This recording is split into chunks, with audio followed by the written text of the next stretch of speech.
Ladies and gentlemen, listen up. I'm here today to talk about something that's been on my heart: disrespect. It's something we all encounter, whether it's in the workplace, on the street, or even at home. People have a way of trying to get under your skin, of testing your patience and pushing you to your limits. But I'm here to tell you, you don't have to let that dictate who you are. You can choose how to respond. So here are 5 ways to handle disrespect. Real, raw, and from the heart. Period. Finally, let me tell you something. Every experience, good or bad, is an opportunity to learn. So look at it, really look at the disrespect, and ask yourself, what can I learn from this?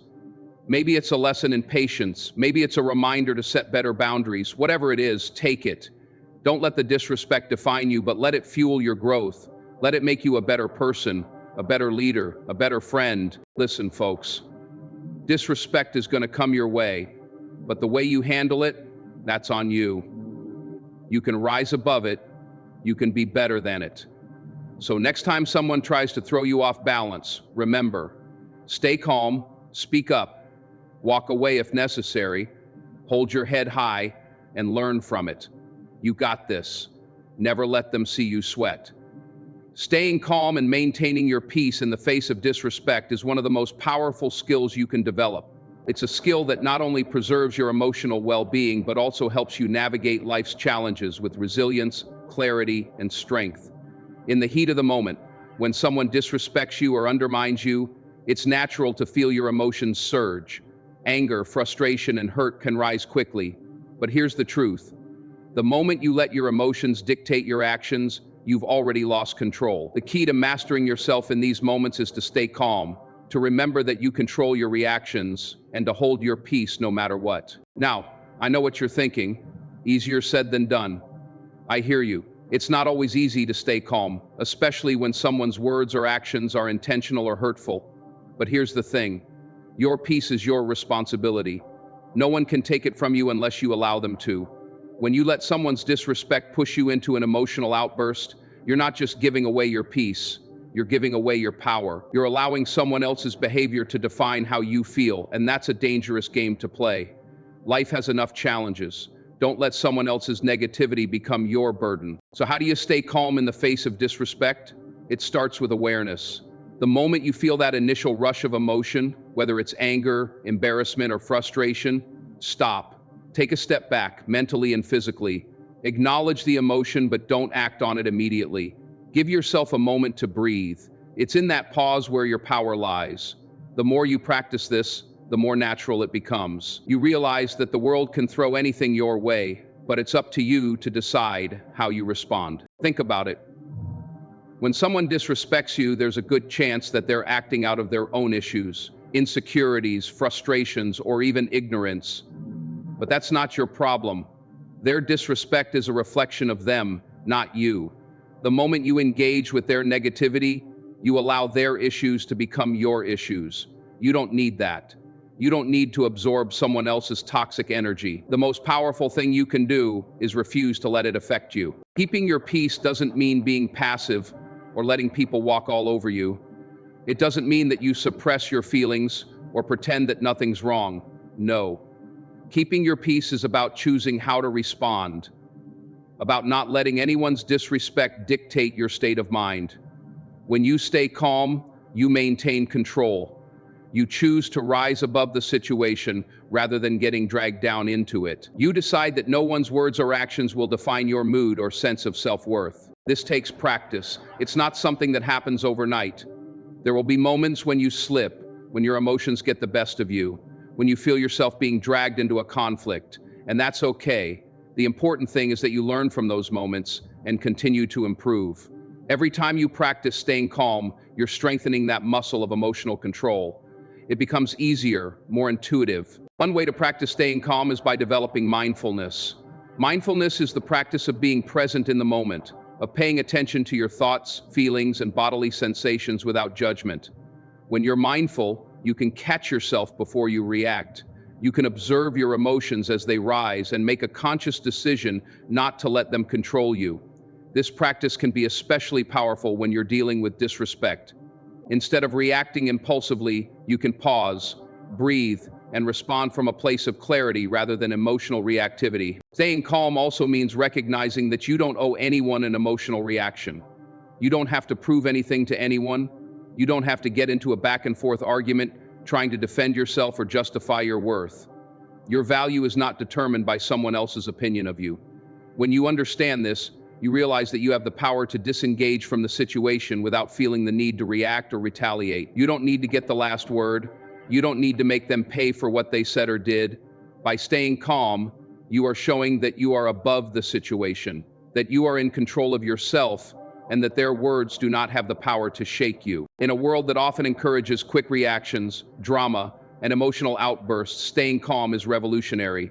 It's countercultural.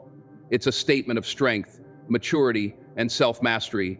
It's easy to react impulsively when someone disrespects you, but to respond with calmness, dignity, and restraint takes real strength. It's a strength that comes from knowing who you are, knowing your worth, and knowing that no one can take your peace unless you allow them to. When you stay calm, you send a message that you are not easily swayed, that you will not be moved by negativity or hostility. Think about the people you admire in life, the ones who seem unshakable in the face of adversity. Chances are these are people who have learned the art of staying calm.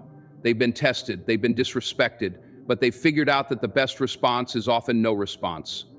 They've learned to keep their peace and handle disrespect with grace and poise. They know that their peace is priceless and they're not willing to give it up for anyone or anything. Another aspect of staying calm is understanding the power of silence.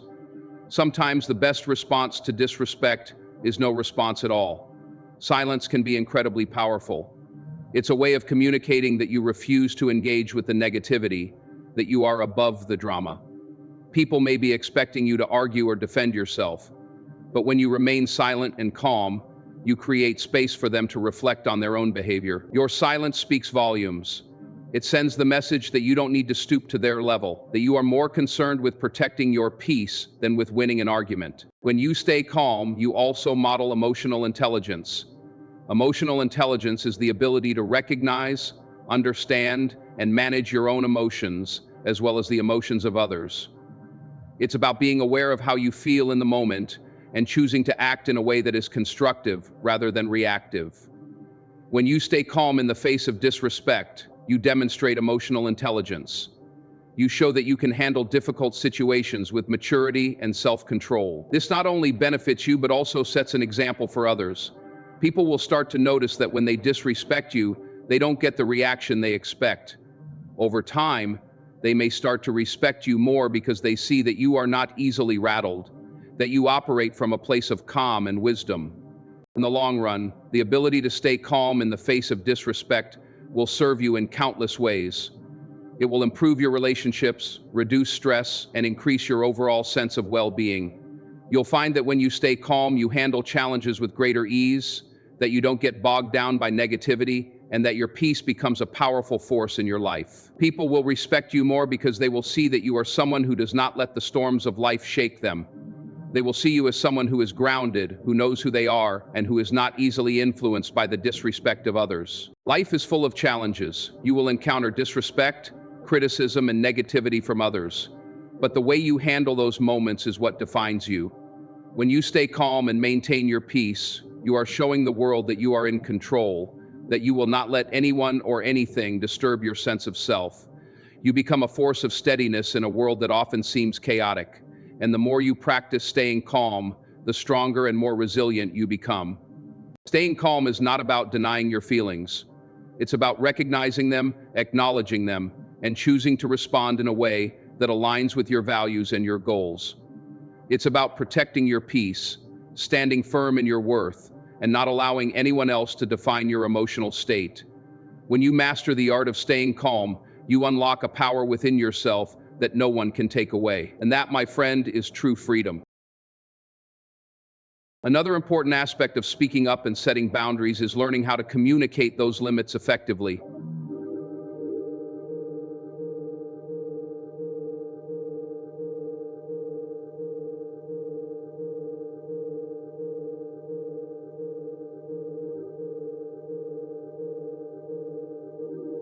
I feel frustrated when I'm interrupted while speaking.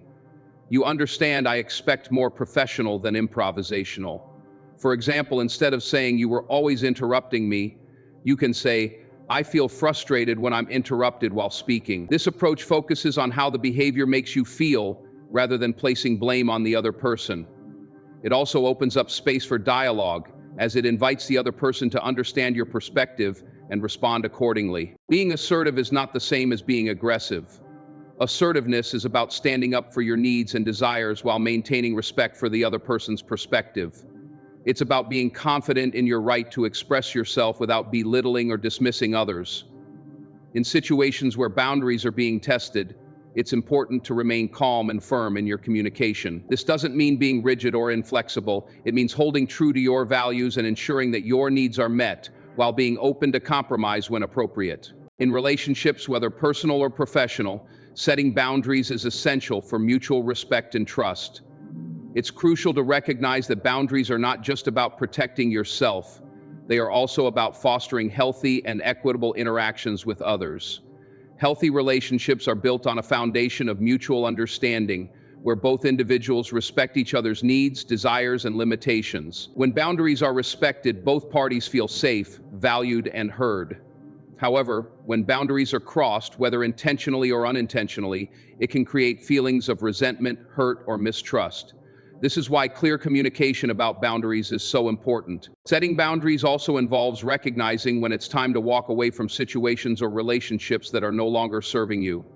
Sometimes boundaries are violated repeatedly despite attempts to communicate them, and in these cases it may be necessary to reevaluate the relationship. If someone consistently disrespects your boundaries, it's a sign that they may not be invested in a healthy, balanced relationship with you. Walking away from these situations can be a difficult decision, but it is often the best choice for your emotional well-being and self-respect. Over time, learning to speak up and set boundaries becomes easier and more natural. The more you practice assertiveness and communicate your needs, the more confident you will become in standing up for yourself. It may feel uncomfortable at first, especially if you're not used to asserting yourself, but with time it will feel like second nature. The benefits of setting boundaries are numerous. Not only does it lead to greater self-respect, but it also allows for healthier, more balanced relationships. It empowers individuals to take control of their lives, make decisions based on their values, and maintain a sense of personal integrity. In addition, speaking up and setting boundaries can help prevent burnout and emotional exhaustion. When we are constantly saying yes to others at the expense of ourselves, we deplete our energy and resources. Over time, this can lead to feelings of overwhelm, resentment, and even physical illness. Setting boundaries allows individuals to preserve their energy, maintain their focus, and ensure that they have the space and time needed to care for themselves. It's not about being selfish. It's about understanding that you cannot pour from an empty cup. Only by respecting your own limits can you truly show up for others in a meaningful way. Ultimately, speaking up and setting boundaries are empowering practices that lead to greater emotional health, stronger relationships, and a deeper sense of personal fulfillment. It takes courage and self-awareness to communicate one's needs, but the rewards far outweigh the discomfort. Healthy boundaries are not just a reflection of how we want to be treated by others. They are also a reflection of how we treat ourselves. By learning to speak up and set clear, respectful boundaries, we take an active role in shaping our lives and protecting our well-being. The ability to assert oneself and maintain personal boundaries is an essential skill that enhances every aspect of our lives, from our relationships to our careers, and ultimately, our happiness. Speaking up and setting boundaries are crucial components of maintaining healthy relationships and ensuring self-respect in a world that often expects compliance, compromise, and sometimes even sacrifice. The ability to clearly express one's needs, desires, and limits is not only a sign of self-awareness, but also a fundamental aspect of emotional health. These actions allow individuals to maintain their autonomy and sense of identity, particularly when they are navigating environments that may pressure them to bend or ignore their personal values and limits. Often people avoid speaking up or setting boundaries due to fear of conflict, rejection, or being perceived as selfish or confrontational. However, learning to assert one's voice and establish limits is a powerful tool for emotional well-being, fostering respect in relationships, and avoiding burnout. One of the most common barriers to speaking up and setting boundaries is the fear of upsetting others. Many people, particularly those with a strong desire to please others, may worry that speaking their truth will lead to disappointment, anger, or even alienation. This fear can be especially acute in personal relationships, where there may be concerns about not being loved, supported, or understood. However, it's important to recognize that in healthy relationships, true love and respect are not contingent on one person continually sacrificing their needs for the other. Speaking up isn't about being confrontational or aggressive. It's about being clear, direct, and honest with others in a way that fosters mutual respect. When individuals fail to speak up or set boundaries, they often end up feeling resentful, overwhelmed, or taken advantage of. Over time, this lack of communication can erode the foundation of trust and mutual respect that is necessary for any relationship to thrive. It can also lead to personal burnout, anxiety, and feelings of powerlessness. When we fail to communicate our limits or express our needs, we are not only denying ourselves the right to be heard, but we are also inadvertently teaching others how to treat us, usually in a way that does not honor our true selves. At the heart of setting boundaries is the concept of self-respect. Boundaries allow individuals to protect their mental, emotional, and physical space. This could include anything from saying no to social invitations that don't align with one's values, to expressing discomfort when a conversation turns too personal or invasive. Boundaries also involve protecting one's time, as well as recognizing the importance of personal space and energy. When someone continually overextends themselves or allows others to violate their boundaries, they risk not only depleting their resources, but also undermining their own sense of worth. Setting boundaries is an act of self-care. It may feel uncomfortable at first, particularly if someone is not used to asserting their needs. Many people are conditioned to believe that caring for others comes at the expense of their own well-being, but this is a myth. True care for others comes from a place of balance, where both parties can thrive. By learning to set healthy boundaries, individuals can demonstrate respect for themselves and for others. Boundaries are not walls, they are guidelines that help people navigate relationships in a way that preserves their integrity and nurtures their sense of self-worth. In any conversation about boundaries, it's essential to distinguish between healthy, respectful boundaries and unhealthy, rigid ones. Healthy boundaries are flexible. They allow for compromise and adaptation depending on the situation and the relationship in question. Unhealthy boundaries, on the other hand, are overly rigid and do not allow for any sort of flexibility or negotiation. For example, someone who is overly guarded and avoids emotional vulnerability may struggle with forming deep connections because they are unwilling to let down their walls. On the other hand, someone with no boundaries may find themselves emotionally drained, taken advantage of, or overwhelmed by others' demands. To begin speaking up and setting boundaries, it's necessary to start with self-reflection. Understanding what you need, what you value, and what your limits are is the first step toward clear communication. It's essential to listen to your emotions and body signals, as they often provide important information about where boundaries need to be established. For example, if you start to feel anxious or drained in a particular situation or relationship, this is a sign that your boundaries may be being pushed. Paying attention to these signals can guide you toward the boundaries you need to set to protect your emotional and physical well-being.